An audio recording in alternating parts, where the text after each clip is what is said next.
Hindi practice set, Hindi साहित्य और व्याकरण प्रैक्टिस सेट सभी प्रतियोगी परीक्षाओं के लिए हम यहाँ पर कर रहे हैं।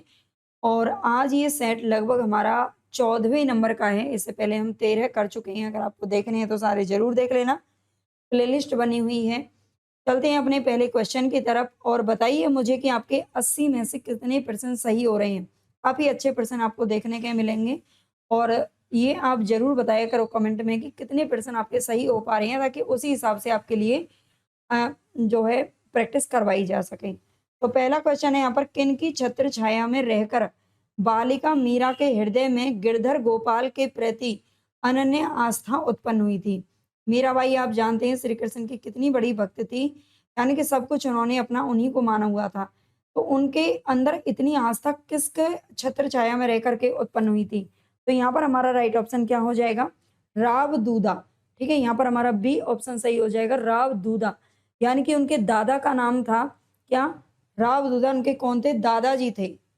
ठीक है, दादाजी थे। और जब ये केवल और केवल 2 वर्ष की थी,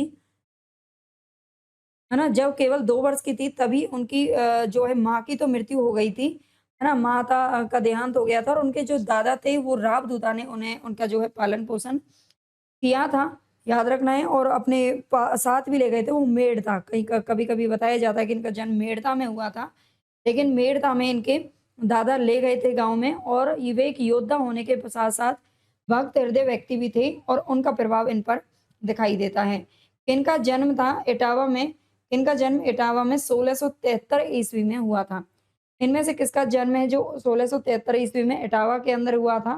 तो यहाँ पर हमारा सही ऑप्शन हो जाएगा देव। ठीक है, देव का जन्म 1673 ईस्वी में इटावा में हुआ था। अगर इनके पूरा नाम की बात करें, इनका पूरा नाम क्या था ये पूछ लिया जाता है, तो ये है देवदत्त द्विवेदी। ठीक है, देवदत्त द्विवेदी का इनका पूरा नाम था, जो कि देव के नाम से प्रसिद्ध है।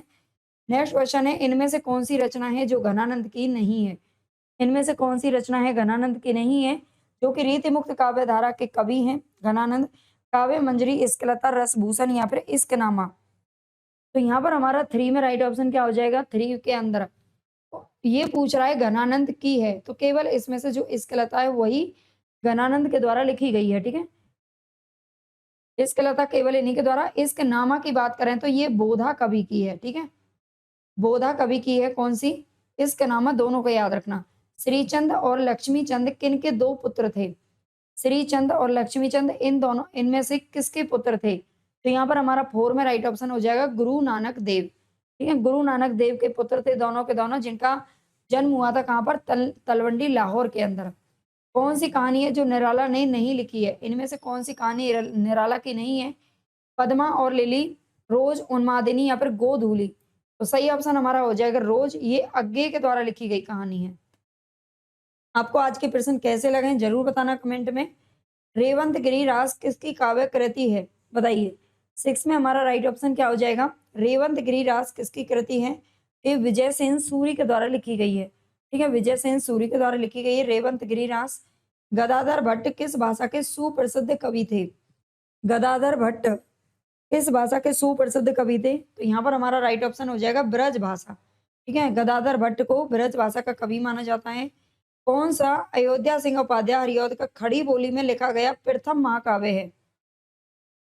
हरिऔध जी का प्रथम महाकाव्य कौन सा है? तो यहाँ पर हमारा खड़ी बोली की बात कर रहा है, तो राइट ऑप्शन हमारा हो जाएगा यहाँ पर प्रिय प्रवास, जो कि 1914 ईस्वी में प्रकाशित हुआ था और ये खड़ी बोली का प्रथम महाकाव्य भी माना जाता है। नेक्स्ट है, राम रक्षा स्तोत्र किनके द्वारा रचित है? राम रक्षा स्तोत्र किसकी रचना है? तो यहाँ पर हमारा 9 में राइट ऑप्शन क्या हो जाएगा? स्वामी रामानंद। ठीक है, जो कि कबीर जी के गुरु थे। स्वामी रामानंद की रामार्चन पद्धति, राम रक्षा स्तोत्र, ठीक है, ये रचनाएं इन्होंने लिखे हैं। नेक्स्ट हमारा क्वेश्चन, द्विवेदी जी कब सरस्वती के संपादक बने थे? तो ये बने थे 1 जनवरी। ठीक है, 1 जनवरी 1903 को। 1903 को इन्होंने ये कार्यभार संभाला था। यह भी टीजीटी में पूछा गया था। वर्षा बिंदु किसकी काव्य कृति है? इनमें से वर्षा बिंदु किसके द्वारा लिखी गई है? तो यहाँ पर हमारा राइट ऑप्शन क्या हो जाएगा? बद्री नारायण चौधरी प्रेमघन। ठीक है, ये सभी किसके हैं? भारतेंदु मंडल के कवि हैं चारों के चारों। और ये वर्षा बिंदु इन्हीं की रचना। वर्षा बिंदु, श्रृंगार बिंदु, स्फुट बिंदु, ठीक है, ये 5 बिंदु इन्होंने लिखे थे। गोस्वामी हित हरिवंश के 2 हिंदी ग्रंथ कौन से हैं? गोस्वामी हित हरिवंश के द्वारा लिखे गए 2 हिंदी ग्रंथ कौन से हैं? तो यहाँ पर हमारा सही ऑप्शन क्या हो जाएगा? हित 84 और स्फुटवाणी। ठीक है, हित 84 और स्फुटवाणी ये राधा वल्लभ संप्रदाय के प्रवर्तक थे। ठीक है, राधा वल्लभ संप्रदाय के प्रवर्तक थे गोस्वामी हित हरिवंश, याद रखना। नासिकेत पुराण भाषा अष्टछाप के किस कवि की रचना है? नासिकेत पुराण भाषा अष्टछाप की किस कवि की रचना है? तो यहाँ पर हमारा सही ऑप्शन क्या हो जाएगा? स्वामी नंददास। ठीक है, ये नंददास जी के द्वारा लिखी गई रचना है नासिकेत पुराण भाषा। प्रगति प्रयोग काल की समय सीमा क्या है? प्रगति प्रयोग काल, प्रगति प्रयोग काल किसको कहा जाता है? जिसमें प्रगतिवाद और प्रयोगवाद दोनों शामिल हैं। तो यहाँ पर हमारा राइट ऑप्शन क्या हो जाएगा? 1938 से लेकर 1953 ईस्वी। ठीक है, 1938 से 1953 ईस्वी तक क्या माना है? प्रगति प्रयोग काल की सीमा मानी है, याद रखिएगा। और ये है डॉक्टर नगेंद्र के अनुसार इसका विभाजन किया गया है और उन्होंने ही छायावाद का जो समाप्ति है उसको 1938 में माना है। नेक्स्ट क्वेश्चन है हमारे यहाँ पर, नियामत खान जान की उल्लेखनीय कृति इनमें से कौन सी है? नियामत खान जान की उल्लेखनीय कृति कौन सी है? तो यहाँ पर हमारा सही ऑप्शन हो जाएगा क्याम रासो। ठीक है, ये किसके द्वारा लिखा गया है? क्याम रासो, जो कि कायम खानी वंश का इसमें उल्लेख किया गया। राजस्थान का एक वंश था ये। महादेवी का काव्य रचना काल मुख्यतः कब से कब तक का है? महादेवी का देखो जन्म हुआ था इनका 1907 ईस्वी में। इसी समय हजारी प्रसाद द्विवेदी, हरिवंश राय बच्चन और महादेवी वर्मा, इन तीनों का जन्म हुआ था 1907 ईस्वी में। और इनका रचना काल कब से कब तक का है? तो यहाँ पर हमारा 16वें में राइट ऑप्शन क्या हो जाएगा? 1924 से 1942। ठीक है, 24 से 42, इधर 24 है और इधर 42 है, बस इस तरह से याद रख लेना। नेक्स्ट हमारा क्वेश्चन, चिश्ती संप्रदाय के 2 उप संप्रदाय के नाम क्या है? चिश्ती संप्रदाय के 2 उप संप्रदाय के क्या नाम है? चिश्ती संप्रदाय के। तो यहाँ पर हमारा 17 में राइट ऑप्शन क्या हो जाएगा भाई? 17 में सविर और निजामी। ठीक है, सवरी और निजामी ये चिश्ती संप्रदाय के 2 उप संप्रदाय हैं जो माने जाते हैं। और ये निजामी है, बार बार पूछ लिया जाता है, क्या ये सूफी में आता है? सूफियों के अंदर नहीं है। ठीक है, इस कृति में प्रसाद ने यंत्र और तंत्र पर आधारित, इस तरह से सूफी के भी 4 संप्रदाय हैं, वो भी पूछे जाते हैं, है ना, उनको भी आपको याद रख।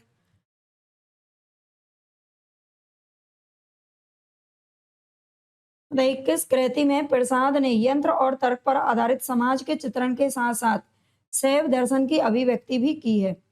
कौन सी कृति है इसमें से जिसमें यंत्र और तर्क पर आधारित समाज के चित्रण के साथ साथ शैव दर्शन की भी अभिव्यक्ति है? तो यहाँ पर 18 में हमारा राइट ऑप्शन क्या हो जाएगा? कामायनी। ठीक है, कामायनी जो कि 1936 ईस्वी में प्रकाशित हुआ था। ठीक है, 1936 या 1935, इसका अलग अलग जगह आपको देखने को मिलता है। जैसे डॉक्टर धीरेन्द्र वर्मा का हिंदी साहित्य कोश है, उसमें 1 साल सबका ज्यादातर पहले लिखा हुआ है। डॉक्टर नगेंद्र जी ने सबका रचना काल 1 साल पीछे बताया हुआ है ना, तो इसमें ज्यादा कंफ्यूज मत होना। यहाँ पर हमारा राइट ऑप्शन क्या हो जाएगा? कामायनी हो जाएगा। ठीक है, नेक्स्ट है, हिंदी नाटक को साहित्यिक भूमिका प्रदान करने का प्रयास सर्वप्रथम किसने किया था? 19 में आपको बताना है कि हिंदी नाटक को साहित्यिक भूमिका प्रदान किसने की थी? तो ये की थी भारतेंदु हरिश्चंद्र जी ने। ठीक है, भारतेंदु हरिश्चंद्र जिन्हें नवजागरण का अग्रदूत माना जाता है। निर्मला उपन्यास में मुख्यतः किस बात का चित्रण है? ये मुंशी प्रेमचंद जी का उपन्यास है और इसमें किसका चित्रण है? क्या ग्रामीण स्थितियों का, भारत की मध्य वर्गीय महिलाओं की दैनिक स्थिति, कृषक जीवन की समस्या, या फिर मनोरंजन, पराधीनता और अशिक्षा का चित्रण? तो यहाँ पर वैसे तो देखिए जो सीधा सीधा इसमें दहेज दहेज प्रथा की को यहाँ पर दर्शाया गया है। ठीक है, दहेज प्रथा और वृद्ध विवाह से। ठीक है, तो ये भारत की मध्य वर्गीय महिलाओं की दैनिक स्थिति का चित्रण इसमें राइट ऑप्शन हो जाएगा। नेक्स्ट क्वेश्चन, 1963 में प्रेमचंद की जीवनी है कलम का सिपाही के नाम से लिखी गई थी। 1963 में, याद रखना। ठीक है, ये प्रेमचंद की जीवनी कलम का सिपाही नाम से किसने लिखी थी? तो यहाँ पर हमारा राइट ऑप्शन क्या हो जाएगा? अमृत राय। अमृत राय कौन थे? मुंशी प्रेमचंद के पुत्र थे और उन्होंने ही अपने पिता को कलम का सिपाही बताया है।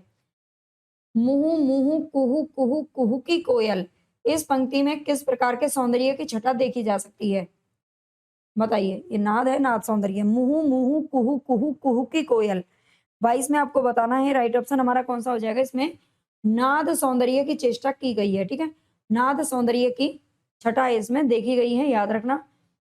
और इस नाद सौंदर्य होता क्या है? शब्दों का ऐसा प्रयोग, ये शब्दों का ऐसा प्रयोग जिससे कविता में किसी विशेष भाव का क्या होता है? प्रस्तुति होती है, किसी विशेष भाव या फिर ध्वन्यात्मक दृश्य कोई होता है, ठीक है? दृश्य में ध्वन्यात्मक कोई आवाज़ आती है और यहाँ पर बोलने की जब आवाज़ है, तो इसे नाद सौंदर्य कहेंगे। मेरी यूरोप यात्रा, यात्रा व्रत की रचना किसने की थी? मेरी यूरोप यात्रा, ये यात्रा व्रत किसके द्वारा लिखा गया है? तो यहाँ पर हमारा सही ऑप्शन क्या हो जाएगा? राहुल सांकृत्यायन। ठीक है, ये राहुल सांकृत्यायन जी के द्वारा लिखा गया है। राधा कृष्ण दास की जीवनी लिखने वाले विद्वान कौन है? राधा कृष्ण दास की जीवनी लिखने वाले विद्वान कौन है? तो यहाँ पर हमारा राइट ऑप्शन किसने क्या होगा? राधा कृष्ण दास की जो जीवनी लिखी है ना, वो लिखी है किसने? रामचंद्र शुक्ल जी ने। ठीक है, रामचंद्र शुक्ल जी ने लिखी है, जो प्रमुख निबंधकार के तौर पर जाने जाते हैं या फिर आलोचक। नराला जी ने किस भाषा की शब्दावली का प्रचुर प्रयोग किया है? बताइए। निराला जी ने किस भाषा की शब्दावली का प्रचुर प्रयोग किया था? तो यहाँ पर हमारा देखो, उन्होंने महाप्राण, महाप्राण व्यंजनों का अधिक प्रयोग करते थे और महाप्राण जो व्यंजन है वो किसमें प्रयोग किए जाते हैं? संस्कृत की तत्सम शब्दावली में। ठीक है, इसी का प्रयोग, इसीलिए इनको गंगा प्रसाद पांडे ने किसका नाम दिया था? महाप्राण निराला का नाम दिया था। नेक्स्ट है, मौत के खिलाफ जिंदगी की लड़ाई किस विधा की पुस्तक है? मौत के खिलाफ जिंदगी की लड़ाई, ये पुस्तक किसके द्वारा लिखी गई है? वैसे तो ये शिवदान सिंह चौहान की है। किसकी है? शिवदान सिंह चौहान की। तो यहाँ पर हमारा 26 में राइट ऑप्शन क्या हो जाएगा? ये इनके द्वारा लिखा गया रिपोर्ताज है। क्या है ये? रिपोर्ताज है, याद रखना। ठीक है, मौत के खिलाफ जिंदगी की लड़ाई। ना वह अच्छा है ना बुरा, ना वह कोमल है ना सख्त, वह सिर्फ शुद्ध वक्त, ये किसने कहा है? यहाँ पर हमारा 27 में राइट ऑप्शन क्या हो जाएगा? ये किसके द्वारा कहा गया है? ना वो अच्छा है, ना बुरा है, ना कोमल है, ना सख्त है, ना वो सिर्फ क्या है? शुद्ध वक्त है। वो भवानी प्रसाद मिश्र की पंक्तियां हैं ये। ठीक है, ये किसकी हैं? भवानी प्रसाद मिश्र की पंक्तियां हैं। कौन सी पंक्ति है जो इनमें से हरिवंश राय बच्चन जी की है? इनमें से कौन सी पंक्ति है जो हरिवंश राय बच्चन जी की है? वासना के पंख सी फैली हुई थी, हिल उठते नव के और छोर, इस पार हे प्रिय मधु तुम हो, उस पार ना जाने क्या होगा, न्योछावर स्वर्ग इसी भू पर। तो यहाँ पर हमारा 28 में राइट ऑप्शन क्या होगा? सी हो जाएगा। ठीक है, इस पार हे प्रिय मधु तुम हो, उस पार न जाने क्या होगा। ठीक है, और ये उस पार कविता से ही लिया गया है। इस पार उस पार कविता से ली गई है ये पंक्ति। केदारनाथ अग्रवाल की कौन सी प्रगतिकालीन कविता है? इनमें से केदारनाथ अग्रवाल की कौन सी प्रगतिकालीन कविता है? तो यहाँ पर हमारा राइट ऑप्शन क्या हो जाएगा? बी, ये है बसंती हवा। ठीक है, बसंती हवा है। डायरी के दो रूप क्या क्या है? डायरी के दो रूप क्या क्या है ये बताना है। तो 30 में हमारा सही ऑप्शन क्या होगा? डायरी, डायरी के दो रूप होते हैं, व्यक्तिनिष्ठ और वस्तुनिष्ठ। ठीक है, व्यक्तिनिष्ठ होता है और वस्तुनिष्ठ होता है।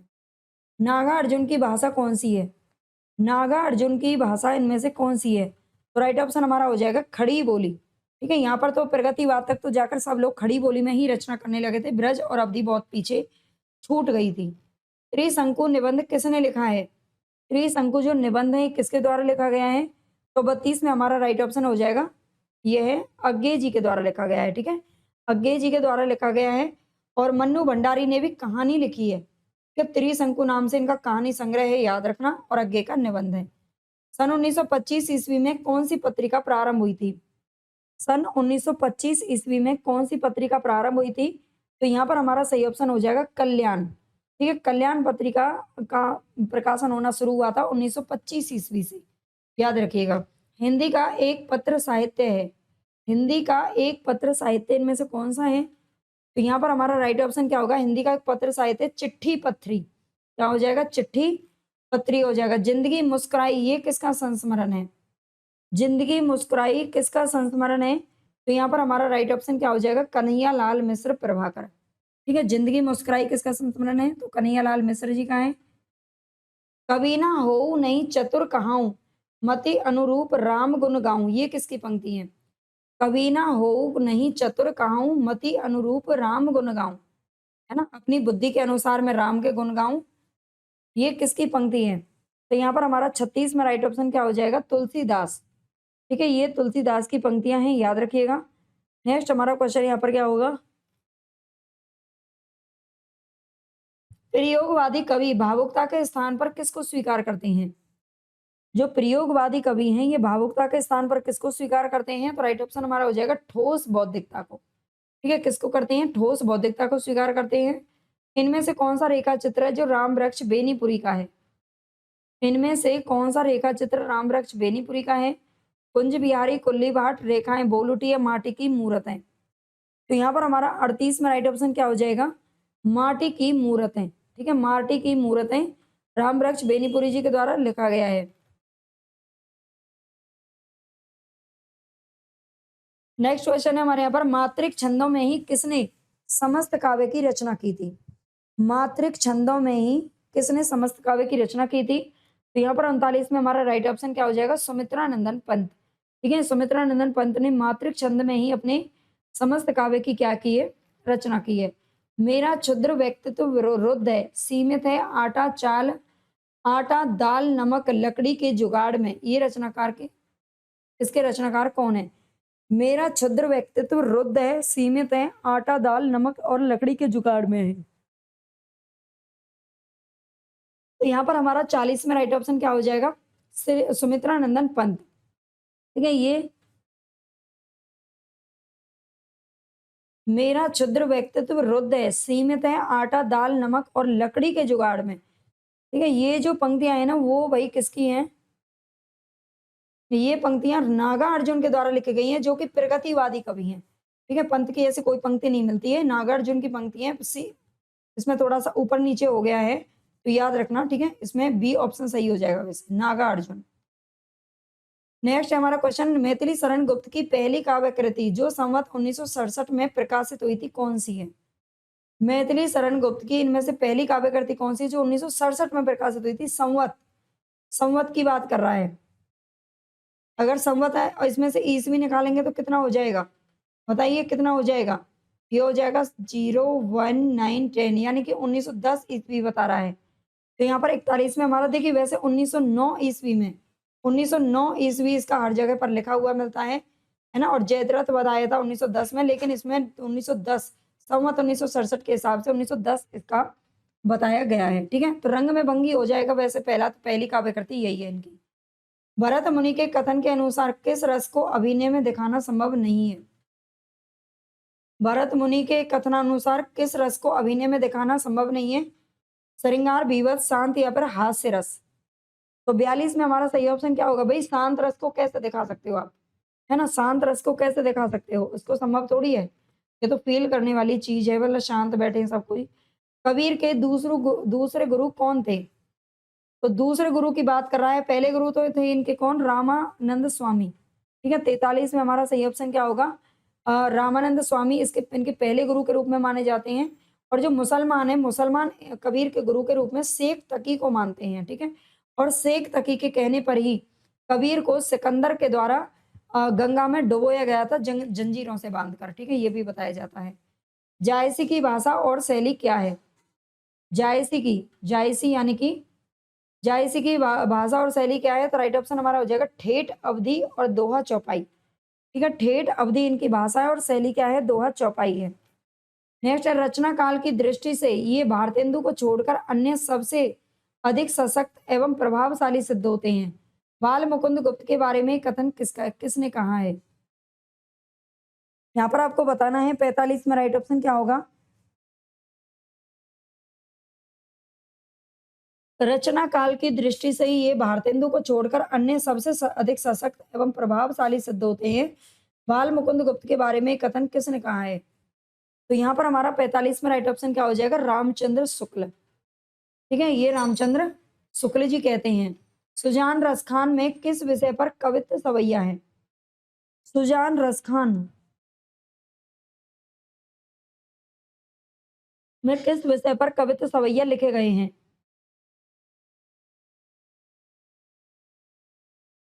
तो यहाँ पर हमारा राइट ऑप्शन क्या हो जाएगा? 46 के अंदर बी, ये है प्रकृति विषयक। ठीक है, ये प्रकृति विषयक है, याद रख लेना। सुजान रसखान, एक मिनट एक मिनट।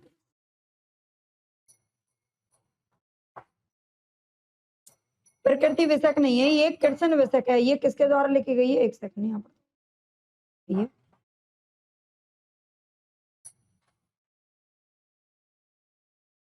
ये है कृष्ण विषयक, ये रसखान के द्वारा लिखी गई है। ठीक है, रसखान के द्वारा लिखी गई है, सुजान रसखान, याद रखना। और ये जानते हैं आप कृष्ण के भक्त कवि थे। ठीक है, और सुजान रसखान में कितने हैं? 139 छंद हैं। इसके अंदर 139 छंद है। इसमें अपनी भक्ति और प्रेम की भावना को दर्शाया गया है। इनमें से जैनेन्द्र कुमार का उपन्यास कौन सा है? जैनेन्द्र कुमार का उपन्यास इनमें से कौन सा है? तो यहाँ पर हमारा राइट ऑप्शन क्या होगा भाई? यहाँ पर हमारा 47 में राइट ऑप्शन क्या हो जाएगा? 47 के अंदर बताइए। तो राइट ऑप्शन हमारा हो जाएगा यहाँ पर विवर्त। ठीक है, विवर्त हमारा सही हो जाएगा। त्यागपत्र, विवर्त, विवर्त, सुनीता, ये सब किसके हैं? जैनेन्द्र कुमार के द्वारा लिखे गए हैं। ठीक है, कल्याणी, सुखदा, व्यतीत। डॉक्टर हजारी प्रसाद द्विवेदी की विद्वता से प्रभावित होकर किसने उन्हें डी लिट की उपाधि दी है? कौन सा विश्वविद्यालय है जिन्होंने हजारी जी को डी लिट की उपाधि दे दी थी? तो यहाँ पर 48 में हमारा राइट ऑप्शन क्या होगा? लखनऊ विश्वविद्यालय। ठीक है, जो लखनऊ विश्वविद्यालय या लखनऊ यूनिवर्सिटी ने उनकी विद्वता से प्रभावित होकर डी लिट की उपाधि दी थी। जब वल्लभाचार्य से सूर की भेंट हुई तब उन्होंने किस प्रकार के पद सुनाए थे? जब वल्लभाचार्य से सूरदास की भेंट हुई थी तो उन्होंने किस प्रकार के पद सुनाए? वल्लभाचार्य के शिष्य थे सूरदास, ये बात आप जानते हैं। तो 49 में हमारा सही ऑप्शन क्या हो जाएगा? विनय संबंधी पद सुनाए थे उन्होंने। ठीक है, मथुरा के गऊ घाट पर मिले थे और इन्होंने विनय संबंधी पद सुनाए थे। इनमें से कौन सी मैथिली शरण गुप्त की कृति नहीं है? प्रेम पथिक, चंद्रहास, त्रिपतगा या फिर सिद्धराज? तो यहाँ पर हमारा राइट ऑप्शन क्या हो जाएगा 50 के अंदर?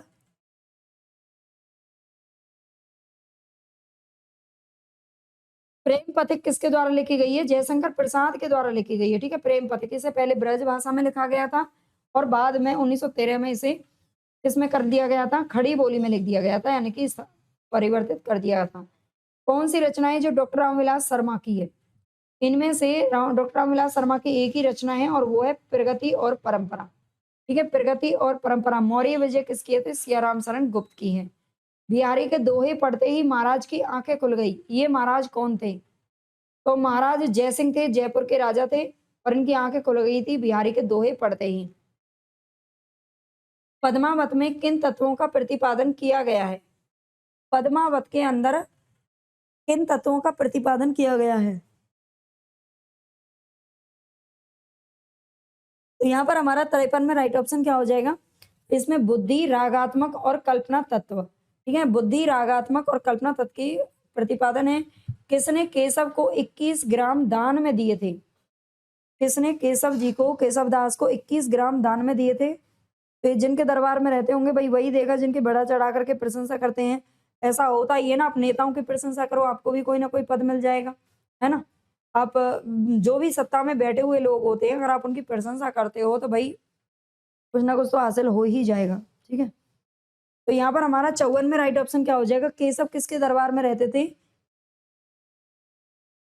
ये हो जाएगा इंद्रजीत सिंह। ठीक है, कौन हो जाएगा? इंद्रजीत सिंह हो जाएगा। महाराज राम सिंह के भाई थे ये इंद्रजीत सिंह, जिनके दरबार में रहा करते थे केशवदास।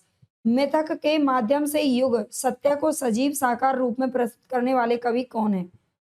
मिथक के माध्यम से युग सत्य को सजीव साकार रूप में प्रस्तुत करने वाले कवि कौन है? तो यहाँ पर हमारा 55 में राइट ऑप्शन हो जाएगा धर्मवीर भारती। ठीक है, कौन हो जाएगा? 55 में हमारा करेक्ट ऑप्शन सी हो जाएगा, ये है धर्मवीर भारती, याद रखना। नेक्स्ट है प्राकृत पेंगलम के संकलनकर्ता कौन है? प्राकृत पेंगलम के संकलनकर्ता कौन है? राइट ऑप्शन हमारा कौन सा हो जाएगा? संकलनकर्ता की हम बात कर रहे हैं तो लक्ष्मीधर हो जाएगा। ठीक है, कौन हो जाएगा? लक्ष्मीधर हो जाएगा। वैसे अगर ये लेखक पूछा जाता प्राकृत पेंगलम की रचना किसने की है तो भी हम लक्ष्मीधर ही बताते। ठीक है, लक्ष्मीधर ही बताते, लेकिन इसकी जो रचना है ना वो करने वाले कौन है? विद्याधर और सारंगधर है। ठीक है, विद्याधर और सारंगधर की मिलती है। हमारी शुक्ल सीरीज चल रही है केवल और केवल 199 रुपए में, जिसमें हम शुक्ल जी और बच्चन जी दोनों को पढ़ने वाले हैं। अगर आप जुड़ना चाहें तो जुड़ लेना, वहां पर आपकी जो थ्योरी है वो इतनी अच्छी हो जाएगी कि प्रश्न आपको बहुत ईजी लगने लगेंगे। ठीक है, एप्लीकेशन पर चल रही है, आप ऐप को डाउनलोड कीजिए और वहां पर जाके इसको ज्वाइन कीजिए। दूसरे महायुद्ध के बाद अग्गे ने अपना एक मासिक पत्र चलाया, उसका नाम क्या था? दूसरे महायुद्ध के बाद अग्गे ने अपना एक मासिक पत्र चलाया था। तो यहाँ पर हमारा राइट ऑप्शन क्या हो जाएगा? प्रतीक हो जाएगा, ठीक है? प्रतीक हो जाएगा। 1946 ईस्वी में सेना से लौटने के बाद, ठीक है? सेना से लौटने के बाद इलाहाबाद से ये पत्र निकाला था, बाद में फिर इसे दिल्ली से प्रकाशित करवाया था। छायावादी कवि विश्व के संपूर्ण तत्वों में क्या देखते हैं? जो छायावादी कवि है वो विश्व के संपूर्ण तत्वों में क्या देखते हैं? तो यहाँ पर हमारा 58 में राइट ऑप्शन क्या हो जाएगा? प्राणों की छाया देखते हैं, ठीक है? विश्व के संपूर्ण तत्वों में प्राणों की छाया देखते हैं। जब नाश मनुज पर छाता है, पहले विवेक मर जाता है। ये पंक्तियाँ किसकी हैं? जब नाश मनुज पर छाता है तो पहले विवेक मर जाता है। यहाँ पर हमारा 59 में राइट ऑप्शन क्या हो जाएगा भाई? 59 में ए ऑप्शन सही हो जाएगा। रामधारी सिंह दिनकर की जो रश्मि रथी है, कौन सी रचना है? रश्मि रथी। रश्मि रथी से पंक्तियां ली गई हैं। आगे बताना है नाभादास जी किस शाखा के प्रसिद्ध कवि हैं? नाभादास जी किस शाखा के प्रसिद्ध कवि हैं? तो 60 में हमारा सही ऑप्शन क्या हो जाएगा? ये राम भक्ति शाखा के प्रसिद्ध कवि हैं, ठीक है? किसके हैं? राम भक्ति शाखा के प्रसिद्ध कवि हैं। 60 ही % करते हैं, काफ़ी है एक दिन के रिवीजन के लिए, ठीक है? वैसे तो इसमें 80% है, लेकिन आप लोग इतना सपोर्ट नहीं करते, इतना मतलब लाइक भी नहीं कर सकते हो, अच्छा नहीं लगता, मतलब बहुत अंदर से डीमोटिवेट फील होता है ना? खैर ठीक है, अगर आपको अच्छी लगी हो तो लाइक सब्सक्राइब भी कर देना।